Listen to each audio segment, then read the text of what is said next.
Welcome to the And She Looked Up Creative Hour podcast. I'm your host, Melissa Hartfield, and I'm an artist and an entrepreneur. And yes, those two things can go together.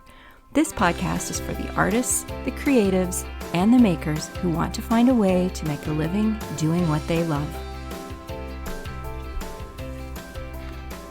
Hello everyone, this is Editing Melissa popping into the beginning of this episode just to let you know that this week and next week I had some technical issues with my mic during the recording process. So the sound quality on my end is not quite as good as it normally would be, and while it's still very listenable, I just wanted to let you all know that I am aware that there was an issue with the sound. It has since been fixed in future episodes, but Gabby's sound quality is still fantastic, and she is going to offer up so many amazing tips this week on how to pitch yourself as a writer. So I hope you'll persevere and give it a listen. It still sounds fine. But yeah, I just wanted to pop in and let you all know. So on with the show. Hello, everybody, and welcome to episode number 31 of the podcast this week. I'm your host, Melissa, and I'm here with my lovely October guest host, Gabby Peyton. Hello, Gabby. Hi, Melissa. Excited to be back. Oh, we're happy to have you back. So today we are going to be taking full advantage of Gabby's area of expertise. And if you've been listening to the last few episodes, then you know that Gabby is a freelance writer and journalist, and she is also the previous editor of Atlantic Business Magazine. And so she's got a lot more experience around pitching yourself as a writer than I do, and I thought this would be a great conversation to have with her. So we have done other episodes in the past about pitching. We did episode 24 with Heather Travis, where we talked about pitching your creative business, and that was more of a general pitching episode where we were talking about pitching your business for press or for collaboration or for work. And then we also did episode number 18 with Lisa Bolton, where we talked about how to get a cookbook deal when nobody knows who you are, and we covered some pitching pieces in there that were more specific to pitching yourself for a nonfiction book. But that is our second most popular episode ever, so if you have thinking about writing a cookbook, you might want to go take a listen to that one. Today we're going to be focusing more specifically on writing. So writing and pitching yourself to outside publications, so like newspapers, magazines, digital publications. We might even touch on a little bit of pitching yourself to a publisher. And so while this is most of Gabby's experiences with nonfiction, I believe. I don't think you write fiction, do you?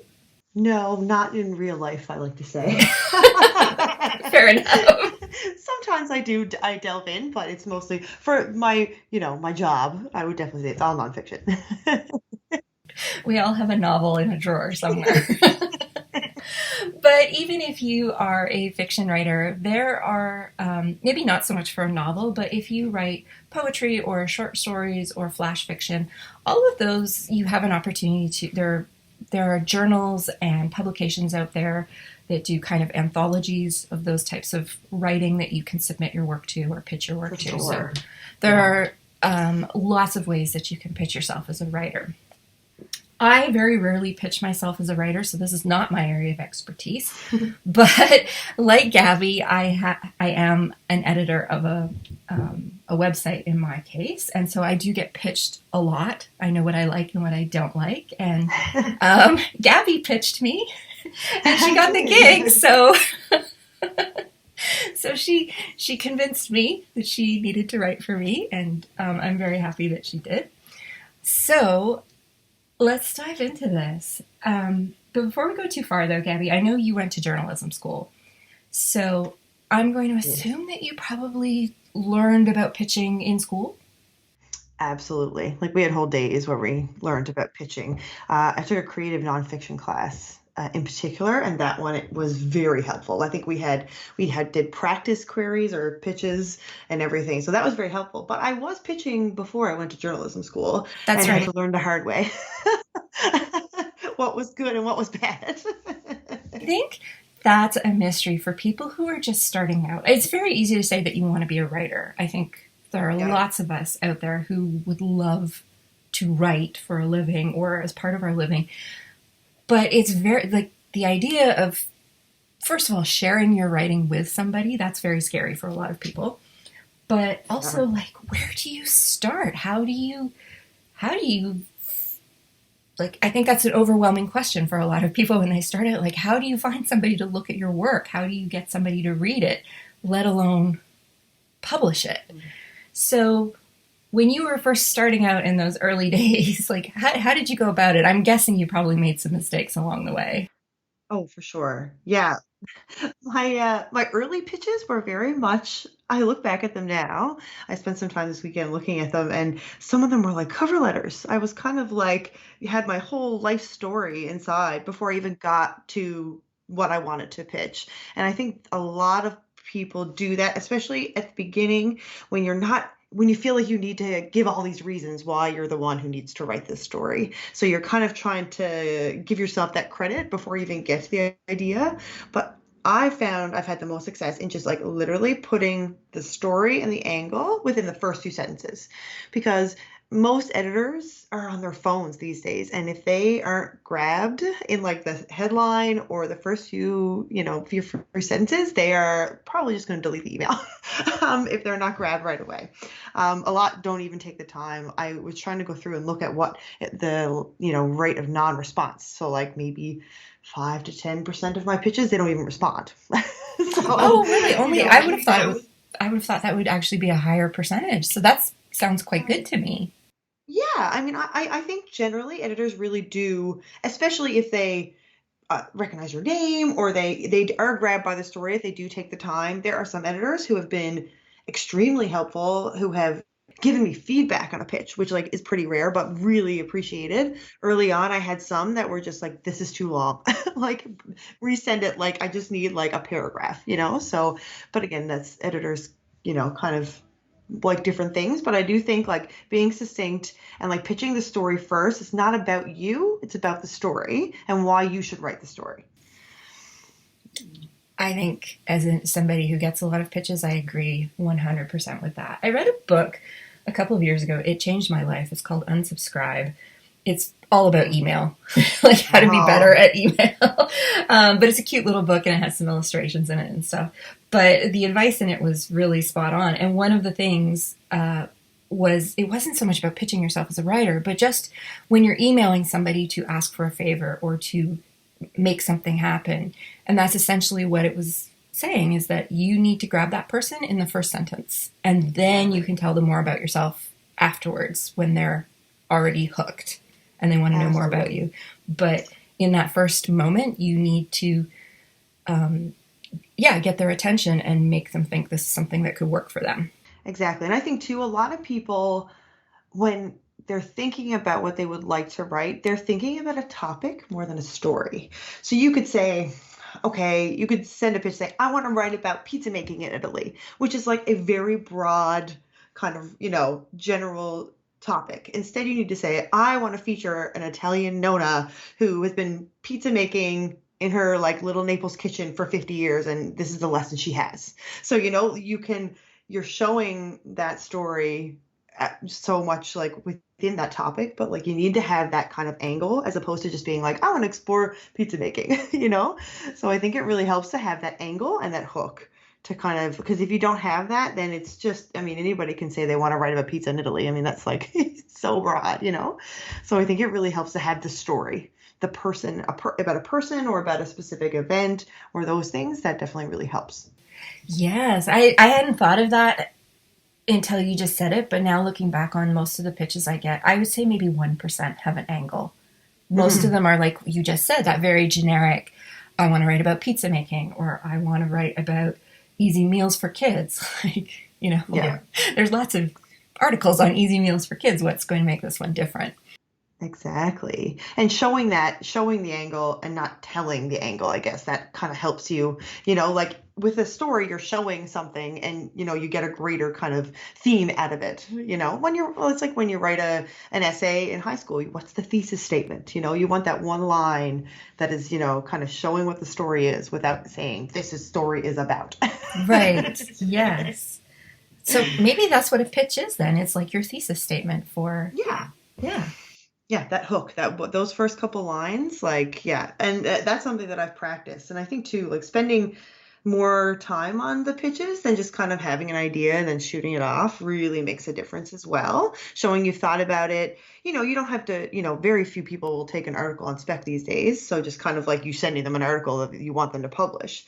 So you want to kind of find that balance between sending a full article and then a pitch that's too short. So you want to find kind of, you want to show that you've done a little bit of research, but that you've not written the full article. So you want to have like kind of who will you talk to? How many recipes will you have? Or, there's all kinds of different little specifics that you can put in there too that will help for sure. Show that you know what you're talking about. Right. I actually want to talk about sending full articles a little later on because that's maybe my biggest pet peeve as an editor.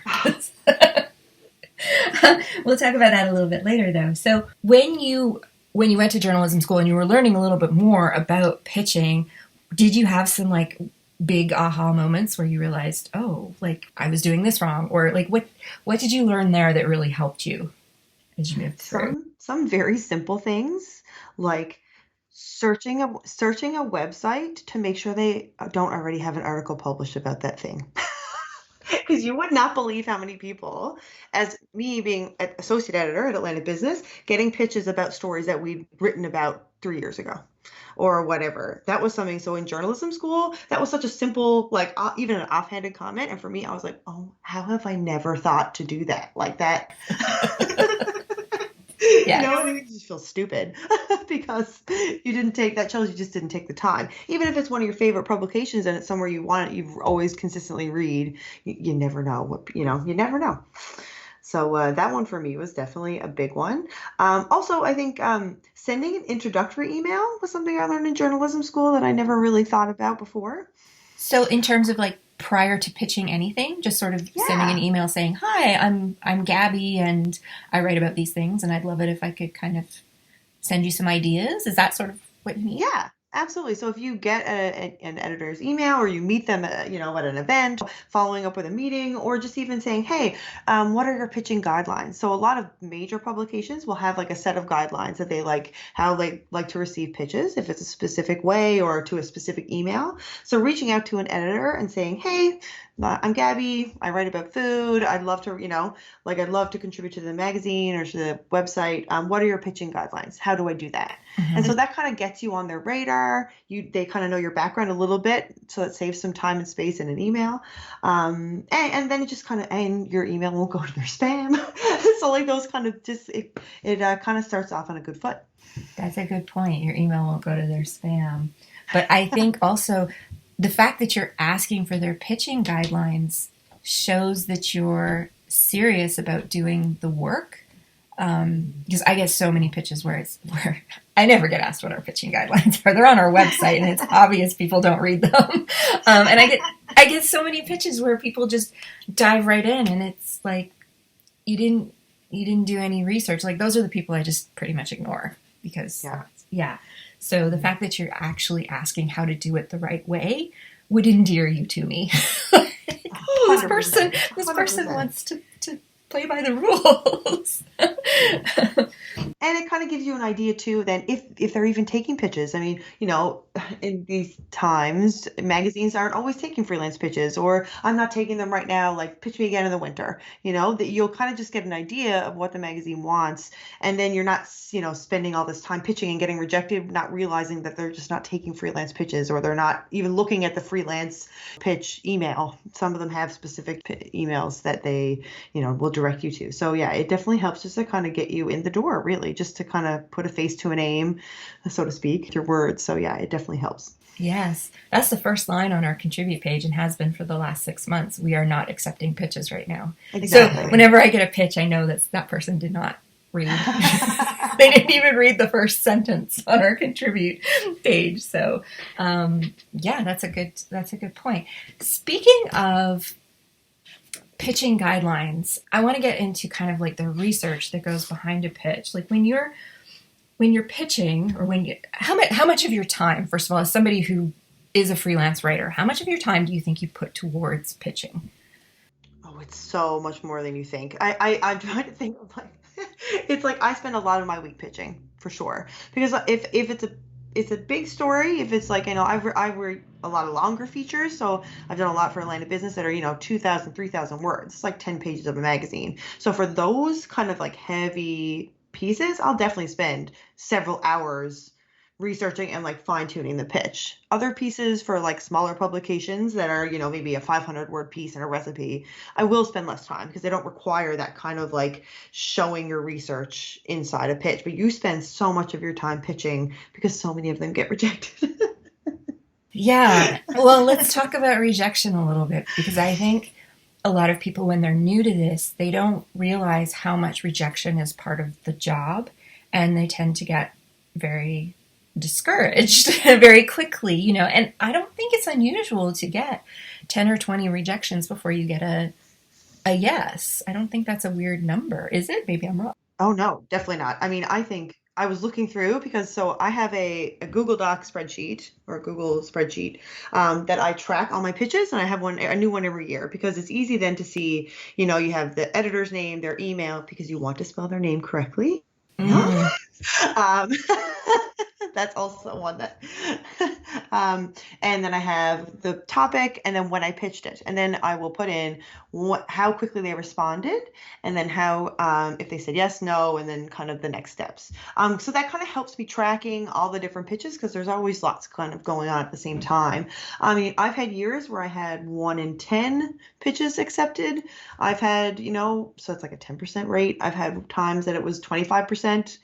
I've had times when it was 50% accepted. It kind of goes through different phases. And I every now and then I'll go on kind of a streak of a certain topic, not necessarily the same story, and then I'll be able to get a bunch of pitches out of a particular event or kind of a theme or a trend. In recent years, my pitching has gone down a bit just because I've had some regular people that I write for all the time, like CBC, for example. My pitches to them now, because I've written for them so many times, my pitches are like 3 lines.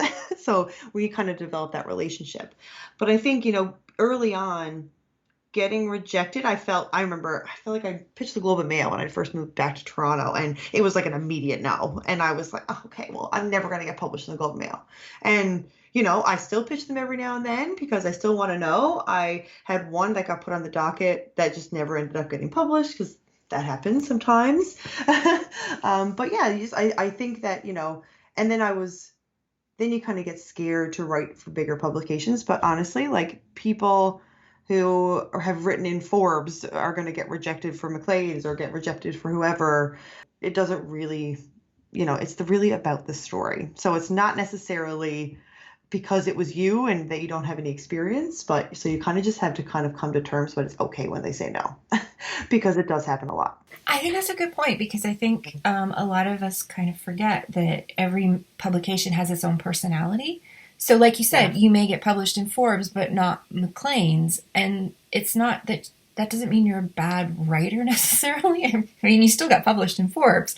But what it means is that maybe what you pitched for that other magazine was not quite right for the personality of that magazine. Yeah. And I think that's something that takes a tremendous amount of research as well. And I would imagine that's something that changes as the editorial team changes, 100%. Yeah. Mm-hmm. And like I know people who have pitched the same idea a year later and gotten the story published. Yeah. It could just be the vibe of the magazine or the newsroom that day, or they're just not publishing that kind of content at that particular time. There are so many factors into the no. It's not just like, oh, well, you're not good enough to write it. I mean, that's never really, honestly, when it comes down to it. I've had editors pitch to me after I've worked with them a few times. Can you write something about XYZ because we want to have that content on our website right now. So, they have a very direct editorial calendar and things they want to fill. So yeah, you can't take it personally.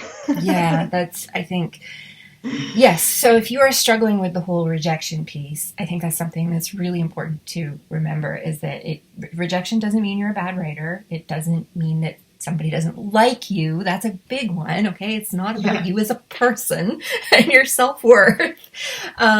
There's so many factors that go into a no, regardless of what you're pitching, not just writing, like any type of pitching that you do. Mm-hmm. I have gotten really good at saying no to people. which is really, I think a lot of people struggle with saying no to people, but when you get into an editor role, you have to be good at saying no to people. And I used to worry that I was hurting people's feelings, but now I've just gotten to the point where it's like, no, this is just, it's nothing to do with the person. It's just not the right fit right now. Like, it just doesn't work at this point in time. Exactly. I think that's really important to remember when you're starting out is perseverance. I think too, being open to pivoting. I've had pieces that have been pitched to me at Atlanta Business where it was kind of there, but not quite right. So I pitched back at them and was like, how about we take this angle instead? This would work better for our publication. So like not being super attached to the idea or the story also really helps kind of, so then you could kind of compromise and work on something different that the magazine fits inside their vision as opposed to you kind of trying to make it fit. Yes, that's a really good point. And I've done that many times with pitches that have come my way where I've said, this is a really interesting idea, but how about if we just tweaked it a little bit to go this way, because that would be a better fit for us. And exactly. It's, you just have to take your pride out of the picture when that kind of thing happens and be willing to be a little bit flexible. I remember an interview that I listened to a couple of years ago with, I think she was a travel writer, if I'm not mistaken. And she said something about how she collects her rejections and keeps them because it reminds her that she can't get a yes without sending out the pitches. Like, nobody's going to knock on her door and ask her to write. I mean, that does happen on occasion, but so by having all these pitches that have been rejected, it reminds her that she's doing the work and she needs to keep doing the work. So I thought that was an interesting perspective on getting a no. Totally. Yeah. And like you said, like I've learned, like I've had editors who've been really amazing to me. And, and you can also ask, like I've had no's and I've said, well, can you tell me why? Because why no? What could I do differently for you to accept a pitch from me next time? And most editors, if they have the time, there's obviously some, you can get busy, but they will. Like I always try to get feedback because then it helps you, the more you do that, the more feedback you get. And then the better, I've had places I've pitched 3 and 4 times before I was successful and sometimes like the same idea, but just like was able to fine tune it in a way that was appropriate for that particular publication. And there's other places that I pitched, like Eater. I published for the first time in Eater this year, and Eater is a huge food website that I had been like, it was very aspirational to me. That was like a long shot. And I pitched it and I got it and I couldn't believe that I got it. But it was, if I didn't do that, then I never would know. Right? So like you never know.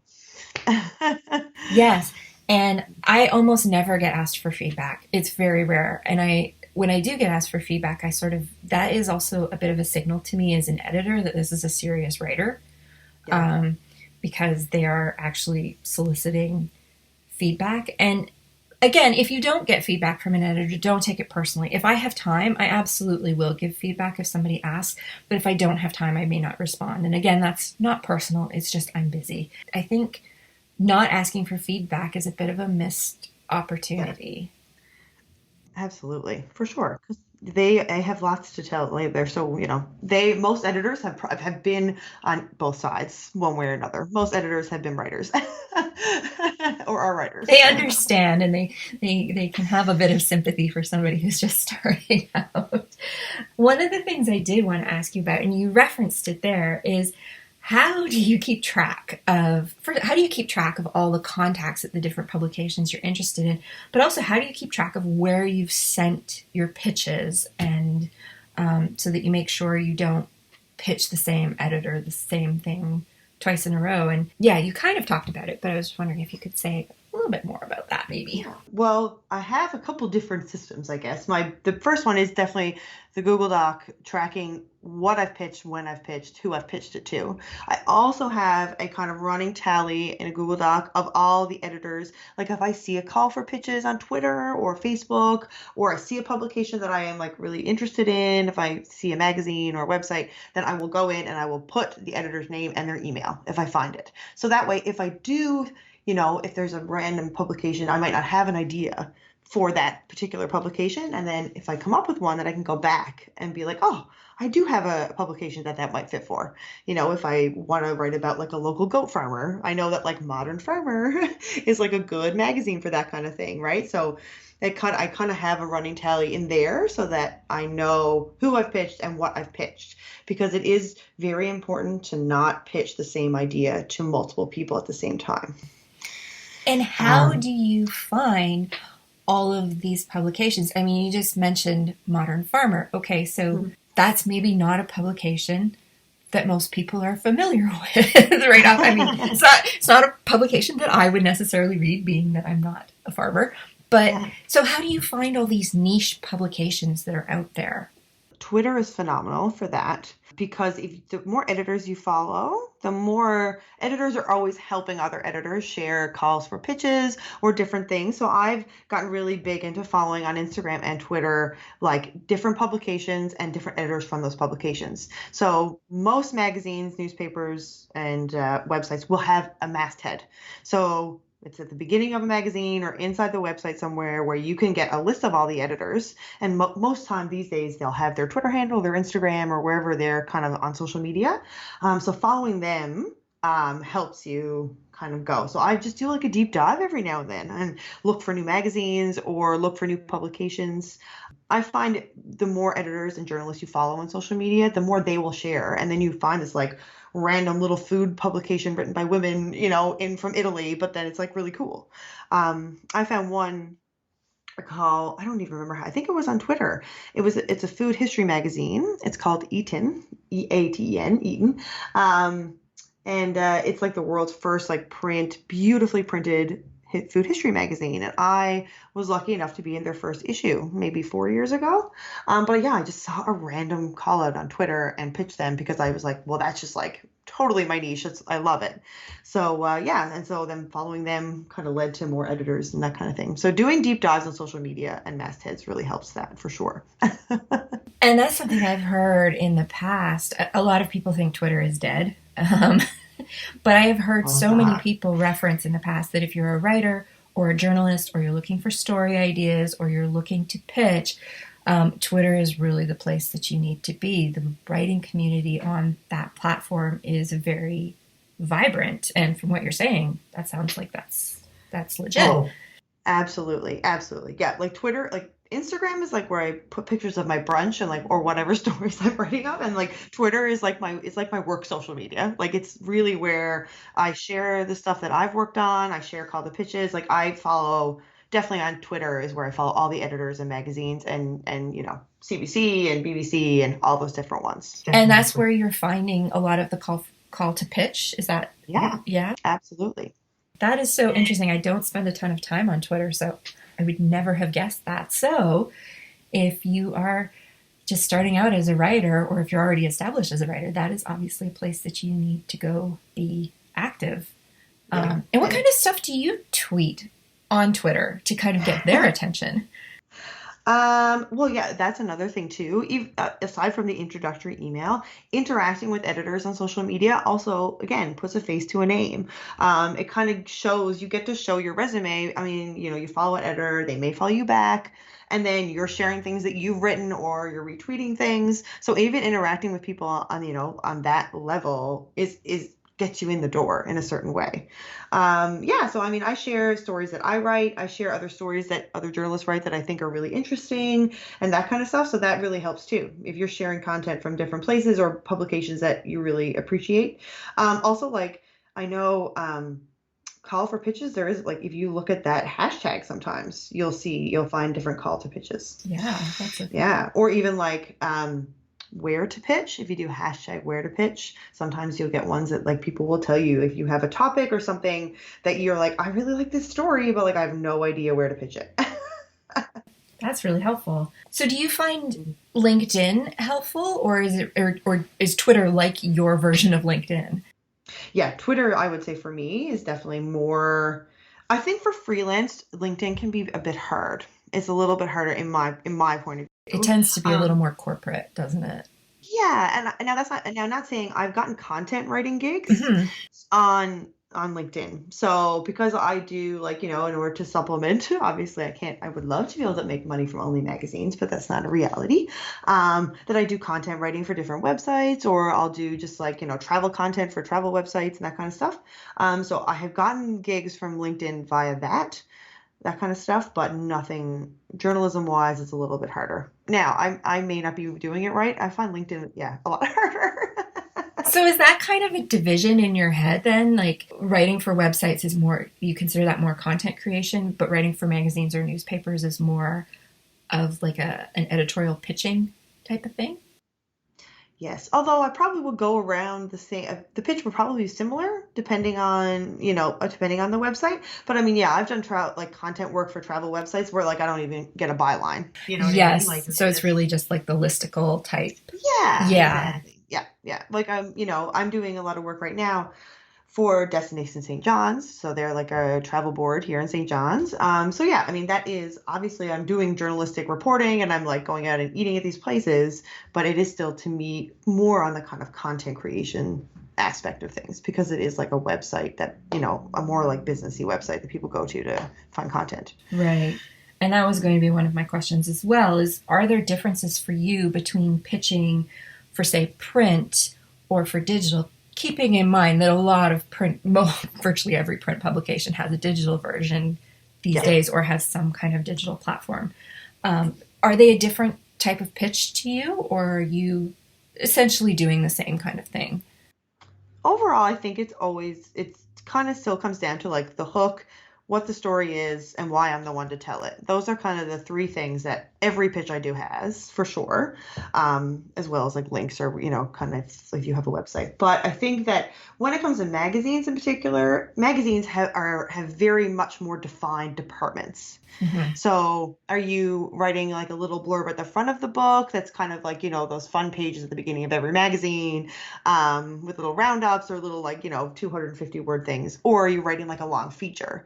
So the pitch for those, if you were writing for like WestJet magazine, for example, you would say, I'm going to write in the front section, it's 500 words on like, a neighborhood in Rome, as opposed to writing like a very long drawn out feature in the middle of the book, which is like, 3,000 words. So it depends on what it is. And magazines are a bit more specific on that as opposed to a website because it is just kind of all free form, all one column kind of thing. Unless it's a digital publication. It's like physically you're kind of flipping the pages. So the next question I have is kind of, it's like a two-part question and it's kind of a big question, but how do you come up with your story ideas? Like, do you come up with an idea of something that you want to write and then figure out who to pitch it to? Or do you have a publication in mind that you would really like to write for and you try to come up with an article that fits for them? Or is it kind of a mishmash of the two? How do you come up with story ideas? I think that's for a lot of people, that's a bit of a struggle is like just the whole brainstorming of like, well, what do I write about?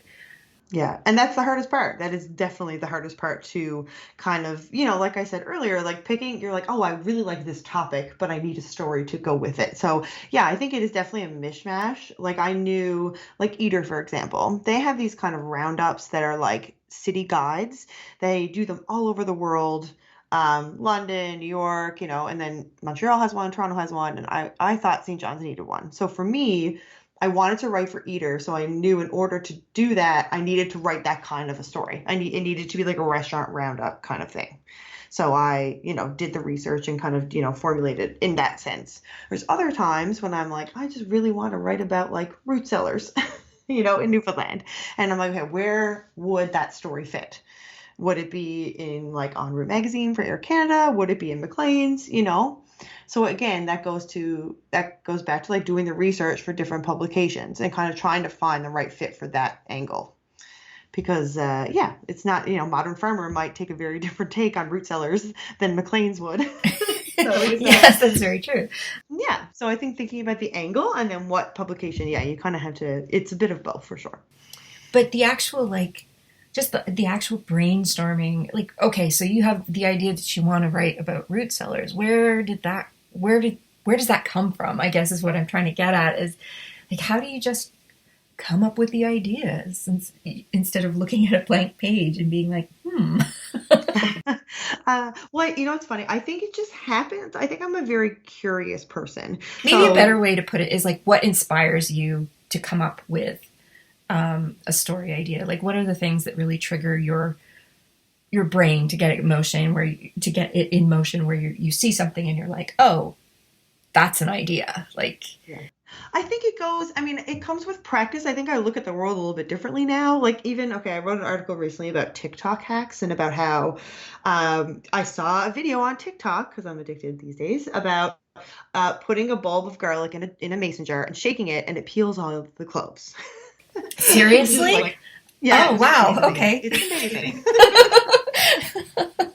So that I was like, wow, that blows my mind. And then I fell into this kind of TikTok world of kitchen hacks. So then I was like, well, I need to write a story about this because it's so interesting.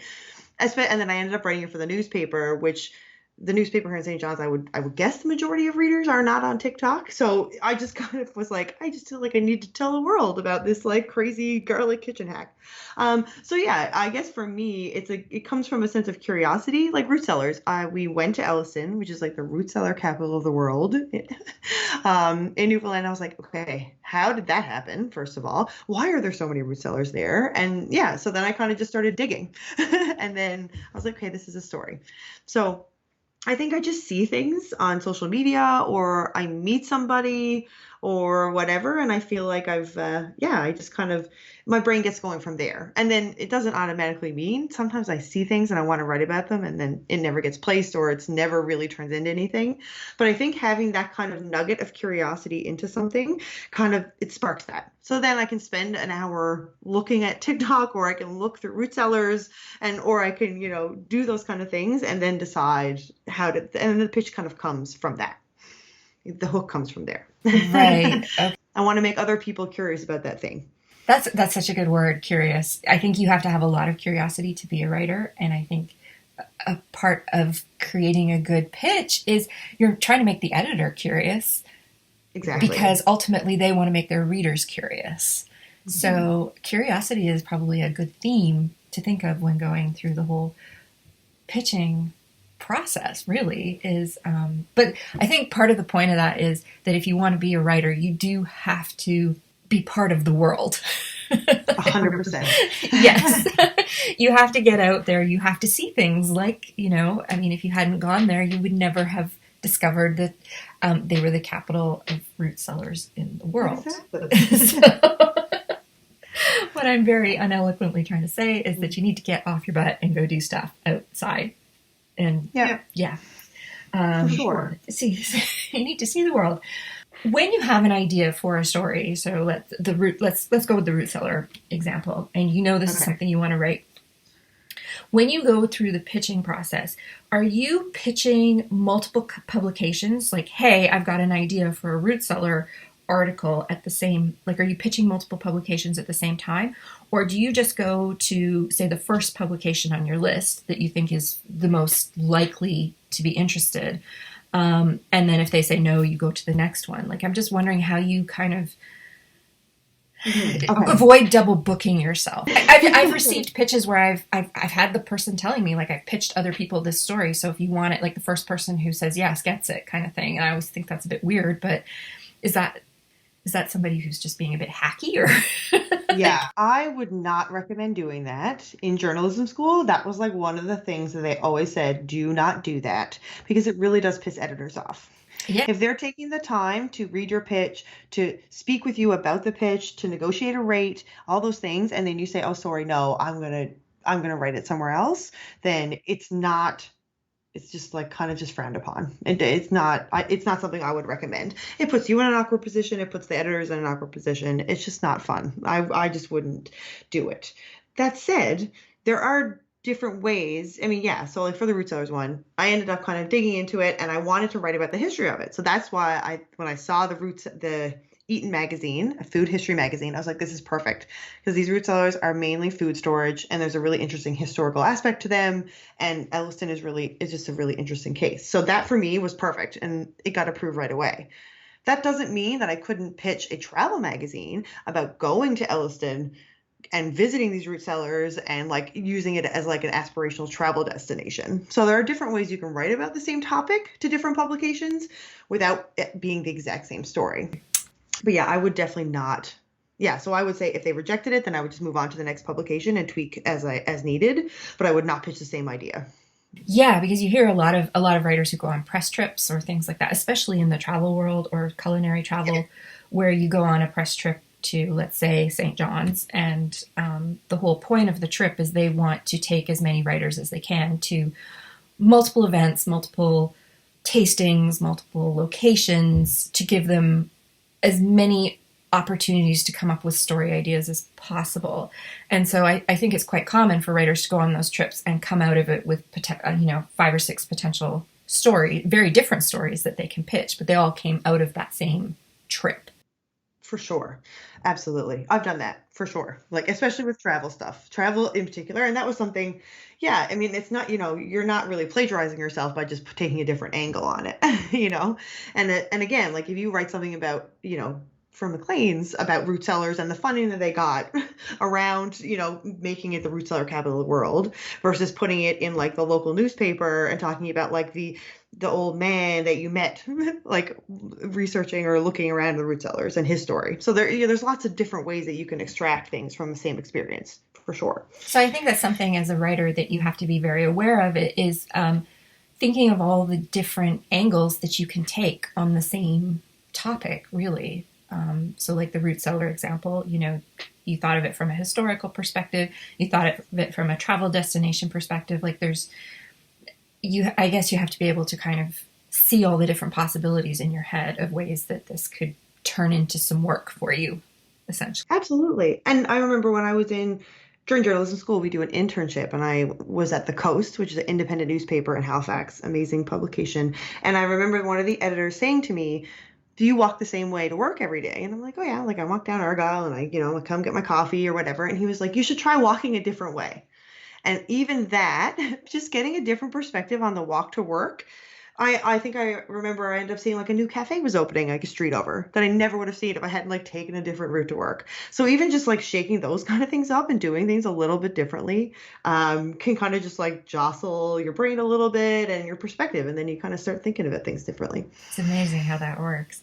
Yeah. So you mentioned in one of your responses just a minute ago, you mentioned rates. So, so I was wondering if we could just talk about this. I don't want to get into like what you charge and that kind of thing, but is mentioning your rate in the first pitch email a good idea, or is that something that you think should be left till later in the conversation? I typically leave it until later. Because I think especially before you speak to an editor, sometimes, like I said, if you pivot, if the 500 word piece that you want to pitch for the website and they want to turn it into a feature for a magazine, it's obviously a very different rate. So I think it kind of, to me, it comes into okay, I like this story, let's go with it. And then they tell you a rate or they ask you what you want to charge. So I think it kind of, for me, it has always come in the second step after the pitch is accepted. Because a lot of places like magazines and bigger publications don't really, it's not out there what they charge. So it's a little bit harder to kind of, so I wouldn't want to go in saying, okay, I'll do this for, $500 when they really charge $1,500 and you've propose 500 and they're like, oh, wicked, I can charge like way less than I I would for this piece. So I think, yeah, I like to do it in the second step. And the whole rate conversation, I think I'm just trying to get a sense of how that works. Like, do you have a sense usually of what a publication does pay out, or is that very much a negotiation process? I think it's a bit of both. I think I'm on like, certain like Facebook groups and things. And if you speak to other journalists or you speak to other people, if somebody who's, published, it would never bother me if somebody messaged me on Facebook and said, how much did you get for this article? Like I'm pretty open. It doesn't bother me. If people don't mind chatting about it, then you have an idea. I like to look at it sometimes by how long the piece will take me. If I know that I can knock out like a 500 word listicle in like a day. So like I think about it in kind of terms of like how much would I want to charge per hour for this piece, or how long it's going to take me, or do I need to eat at 4 or 5 restaurants to write this piece? Do I need to interview 5 or 6 people?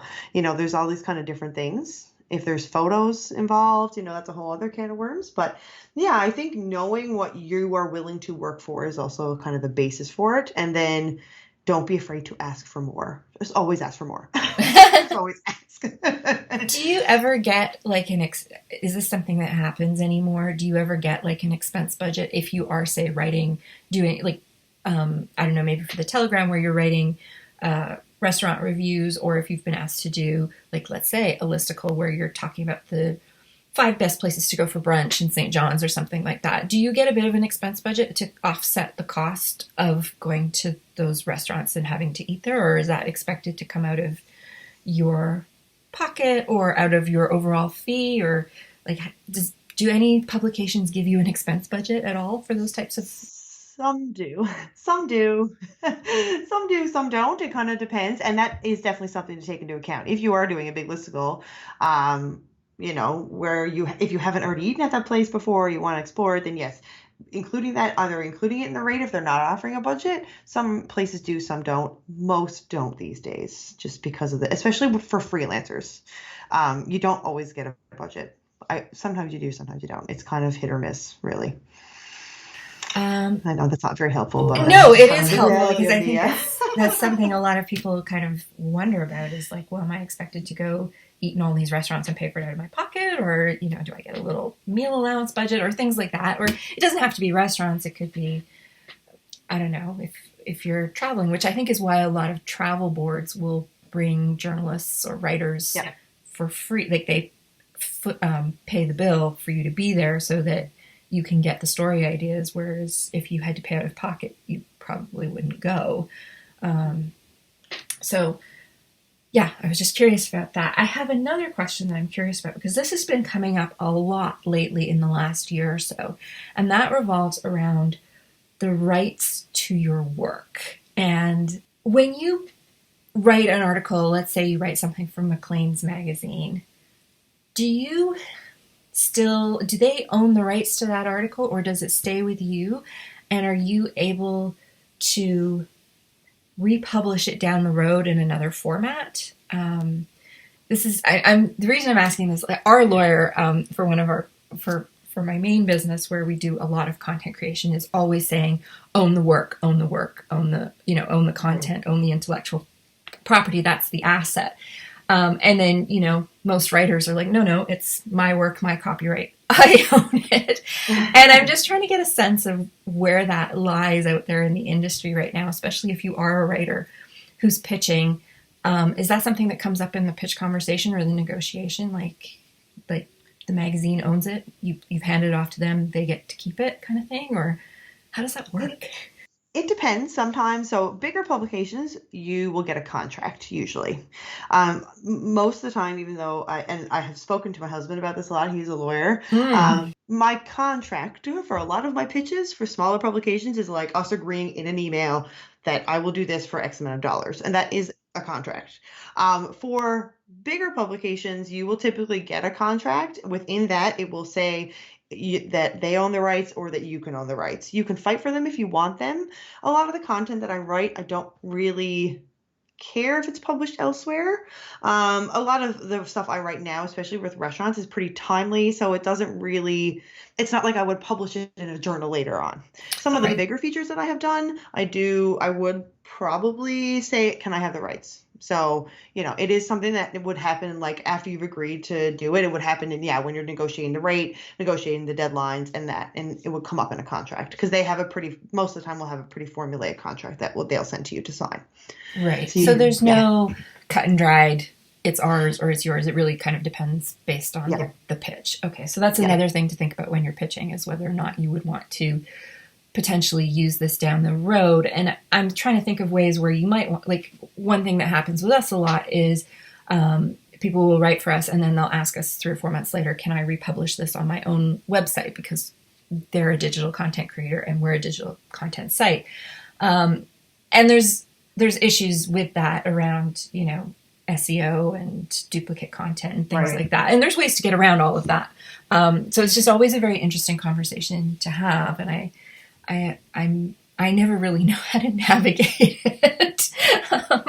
So I find that to be quite interesting. But I think also, there might come a point where you want to maybe write a book, or I know especially in the cookbook world where people are writing, they're doing recipes for something, but they want to be able to republish them in their own cookbook at some point or something like that. So I think that's something to kind of maybe just be aware of in the back of your mind when you are pitching is where else might you want to use this, or would you want to use it at all?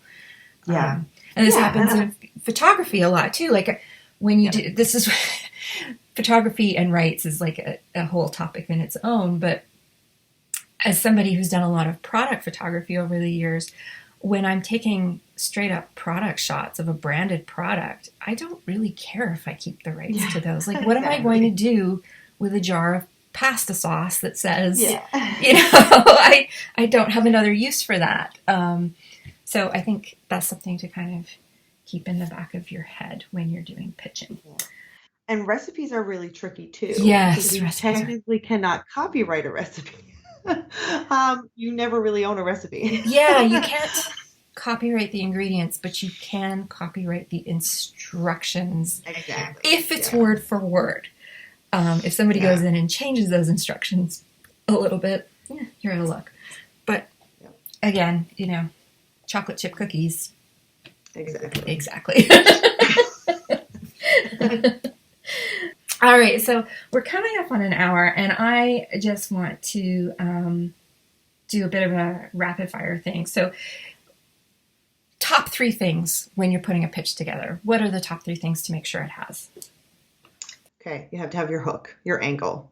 Those first couple lines, you want to grab the editor immediately and make them curious. You want to be curious. I like that. You need to do your research. You need to make sure that they know you know what you're talking about. And then you have to prove to them why you are the person to write it. So you just gotta talk yourself up a little bit. To me, those are the 3 things that any pitch that will be successful, I think, hopefully. But those to me are the 3. And that last one you mentioned, why you're the person to write it. I think too that needs to be a little bit more than just a very generic bio. Like 100%. Yeah. You need to show some kind of connection or knowledge or something about that subject to really prove that you are the one that you're the only one who could possibly write it in this way, kind of thing. Yeah, and not copy and pasting the same 4-line bio that you have put in every pitch. That needs to be curated just like every pitch does. Yeah, it shouldn't be, I should write this because I'm Gabby Peyton from St. John's, Newfoundland, and I'm a freelance writer. It has to be a little bit better than that.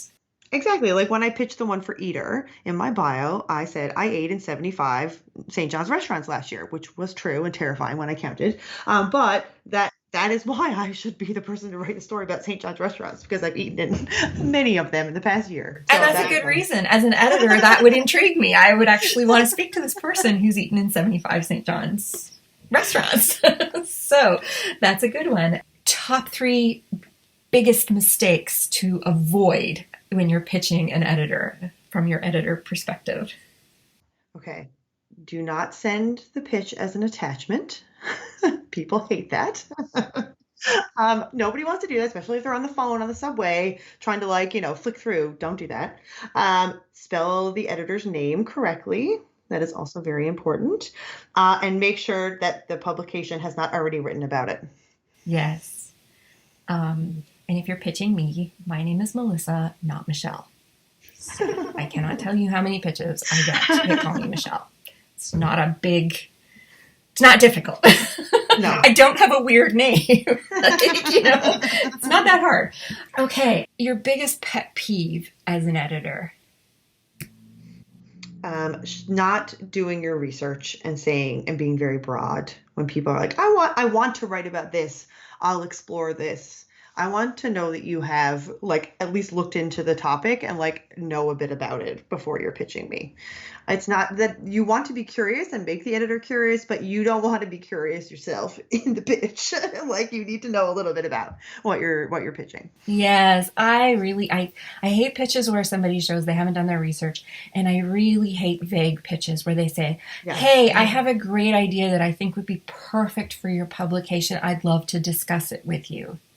End Ugh, of pitch. yes. Vagueness. Yes, No. yeah, I'm not going to get on a phone call with you without having at least some idea of what it is you want to write about. One of my other really big pet peeves, and this is kind of a separate thing that I alluded to, I wanted to talk to before the end, and that is when a person pitching me includes the article. Like, I've written this article. I think it would be great for you. What do you think? I hate those. They make me so uncomfortable because I feel like I'm being put in this very awkward position where, let's say you send me an article about something, and it's an article we already have in the pipeline. Yeah. And then when the article we already had actually gets published, I am so freaked out that that person is going to come back and say, "Hey, that article I sent you, you basically published it with somebody else's name," kind of thing, even though it's something we had already in the pipeline. Like sometimes when I get an article sent to me, I will actually kill an article that we had Yeah. in the pipeline Yeah. because I just don't want to deal with plagiarism issues. And we've had that happen to us, and it's not a fun situation. No. But even when you pitch somebody and you give them an idea, like that's always a bit of a risk, I guess, that they've already got something in the pipeline, and you don't want to run into a situation where I guess, it's questionable whether or not there was some influence there. Yeah, and it does happen. I mean, I know that it's both things happen. You either think that it's your story, your idea, and they stole it, or they already had it in the pipeline. I think both of those things happen. Sadly, it does happen. I know it's happened to certain people. But I also think by sending a full article, it's such a waste of your time. Hmm. There are pitches that I have loved and the story angles that I've loved, and no one will publish it. And I just have to let it go. If no one will publish it, no one will publish it. But you spending the time reporting and writing and editing your own article before you send it somewhere, that's hours of time that you could have spent pitching 5 other publications. It's just not worth your time to do that. Yeah. So I would avoid that if you're pitching. If somebody sends me an article, I don't even read it. I don't want to see it. I don't want to know what it's about. I don't want it to seep into my subconscious in any way whatsoever. So yeah, if you send me an article, I'm not going to read it, and it will be an automatic no, even though it might be a fantastic article. I would much rather you pitch me the idea first. Come to me and say, Yeah. I've got this great idea. The article, you could say the article's already been written, Yeah, but I don't exactly. want to see the article. Yeah, because I mean, sometimes stories get killed. Like I've written pieces that they just decided not to publish for one way or another, and then I'll say, okay, well, I'll publish it elsewhere. And then I've pitched saying I have it written, but like, here's the idea. I would never send like the full thing for sure. Yeah, that's one to avoid. So, is there anything else that we've missed here? Like, have we missed anything important? No, I mean, I think, yeah, the biggest takeaway is like just be okay with the rejection. You will more often than not get rejected, but when you get the places that you want, it feels very good. I have like my other system is I have in my office a bunch of post-it notes on the wall of publications that are like my dream publications. And like getting to take that post-it off the wall because I got published there feels really good. So Oh, that that's awesome. It's like a vision board up on your wall. yeah, exactly. So that helps the sting of rejection, and really you do get a tougher skin as the time goes by. Yes, that's very true. And you do start to realize as you carry on that it isn't about you. Like after you Exactly. get through those first 20 or 30 rejections, you kind of come to Because appreciate that it's and once you get edited, I mean that's the thing. Your pitch gets accepted, but then you write your article and then it gets edited. So you really do need to kind of not take it personally, especially with writing. Yeah, you just don't take it personally. Funny, I don't get edited very often. I don't write for other publications very often. So, and often when I do, I don't really get edited very heavily. But I do remember writing for Diane Jacob a few years ago. And oh my goodness, she ripped me to shreds. I had never had anything edited that heavily in my life. And for those of you who don't know, Diane is a very well-known food writer, and she is an editor as well. And that was my first experience with a really true edit job. And man, that is humbling. Especially if you're somebody who's been told, all through high school and stuff that you have a talent for writing, and you've never had anybody really challenge your writing, and then to get like a true editor go through it, it's like, wow. It's painful, but yeah, again, you do get used to it, and it's a learning experience too. I learned a lot from that. So yeah, a prof in journalism school always said to me, it's about kill your darlings. There's that saying. So like, it's okay if that line gets cut. It will still be a good article, but it is very hard. So it's kind of the same with pitching. Well, Gabby, this was fantastic. I think we covered so much stuff, and I think this is a really great resource for anybody who is starting out as a freelance writer, or who's making the transition to freelance writing, or who is even established and is just looking for some more information. You gave us tons of tips and hints here that I wasn't even expecting. So that's great. That's great. And I think the practice makes perfect. Honestly, the more you do it, it does get easier. It's never easy, but it definitely gets easier. And not to be afraid to pitch the big publications, because it's about the story. It's not about you. That's very true. That's very true.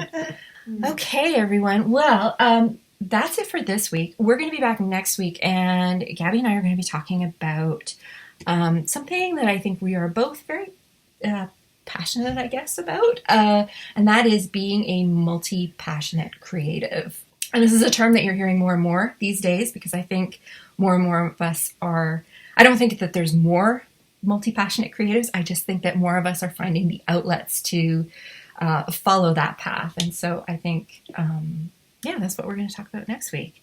So until then, thank you all very much for listening, and we'll see you next week. Thank you so much for joining us for the And She Looked Up Creative Hour.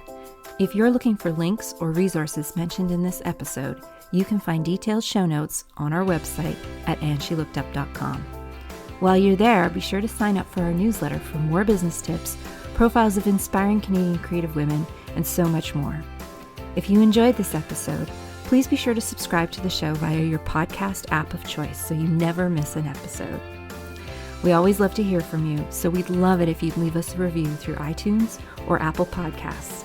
Drop us a note via our website at andshелookedup.com, or come say hi on Instagram at andshелookedup. Thanks for listening, and we'll see you next week.